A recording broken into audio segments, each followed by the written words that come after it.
My dear young leaders and parents,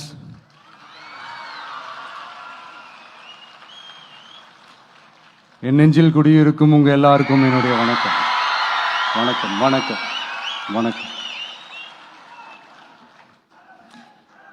S, young leaders and parents எல்லாரும் எப்படி இருக்கீங்க?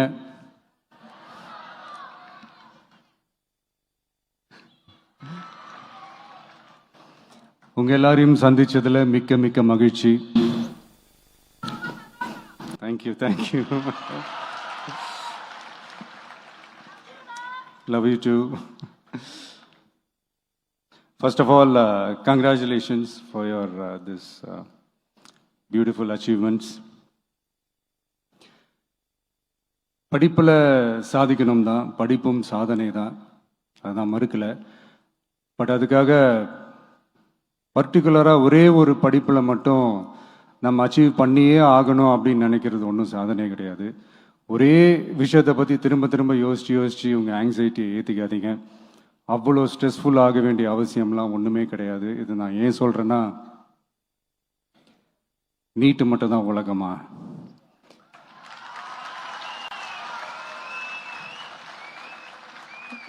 நீட்டை தாண்டி இந்த உலகம் ரொம்ப ரொம்ப பெருசு.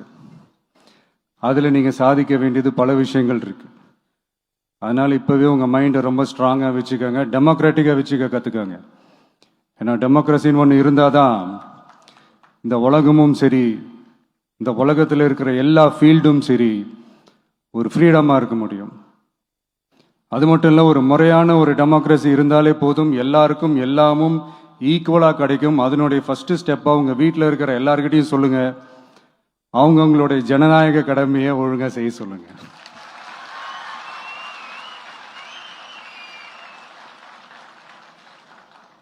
ஜனநாயக கடமையை சரியா செய்யறதுன்னா அது ஒன்றும் பெரிய ஒரு விஷயம்லாம் கிடையாது, சாதாரணமான விஷயம்தான்.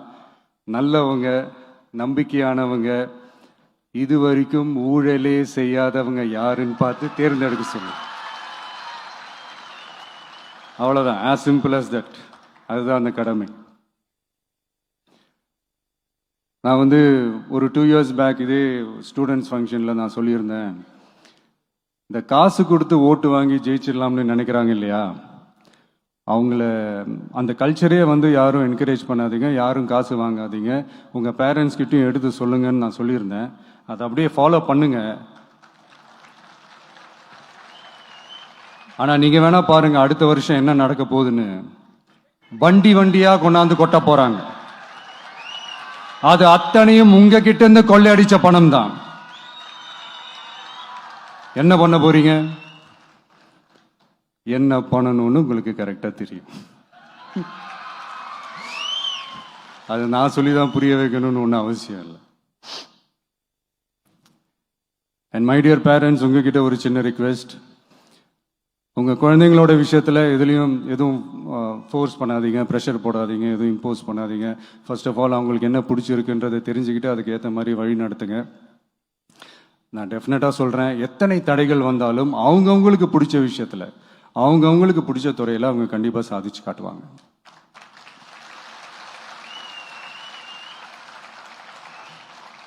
அண்ட் இன்னொரு முக்கியமான விஷயம் உங்ககிட்ட நான் ஷேர் பண்ணணும்னு நினச்சது என்னென்னா, இந்த சாதி மதத்தை வச்சு இந்த பிரிவினை வளர்க்கிற அந்த சிந்தனை பக்கமே போயிடாதீங்க.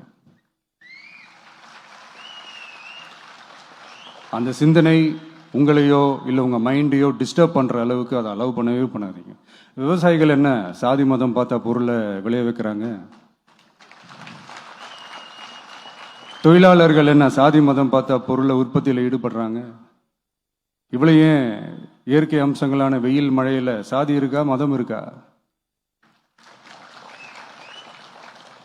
எப்படி இந்த போதை பொருட்களை எப்படி நம்ம அறவே ஒதுக்கி வைக்கிறோமோ, அதே மாதிரி இந்த சாதி மதத்தையும் ரொம்ப ஸ்ட்ரிக்டாக தூரமாக, எவ்வளோக்கு எவ்வளோ தூரமாக அதை ஒதுக்கி வைக்கிறீங்களோ அவ்வளோக்கு அவ்வளோ அதை தூரமாக ஒதுக்கி வச்சுருங்க. அதுதான் எல்லாருக்குமே நல்லது.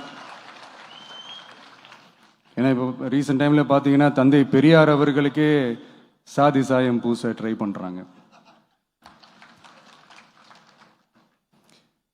ஒன்றிய சிவில் சர்வீஸ் எக்ஸாமில் கூட சாதி சாயம் பூசுற மாதிரி ஒரு கேள்வி ஒன்று கேட்டு வச்சிருக்கிறாங்க. இதையெல்லாம் வன்மையாக கண்டிக்கிறோம்.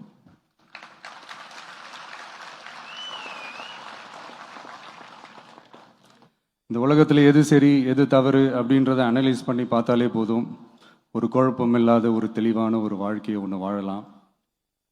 எதுக்கும் ரொம்ப எமோஷ்னலாக ஆகாதீங்க, அவ்வளோ வருத்தலாம் இல்லை. டெக்னிக்கல் அண்ட் சயின்டிஃபிக் அப்ரோச்சோடவே திங்க் பண்ணுங்க. ஏன்னா வரப்போகிற இயர்ஸில் ஆல்ரெடி வந்துட்ட இந்த ஏஐ ஆர்டிஃபிஷியல் இன்டெலிஜென்ஸ் உலகத்தை எதிர்கொள்றதுக்கு அதுதான் ஒரே வழி. The sky is vast and wide and you have strong wings.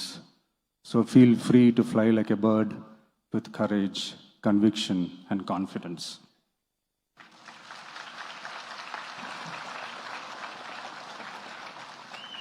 எவ்வளவோ பண்ணிட்டோம், இதை பண்ண மாட்டோமா?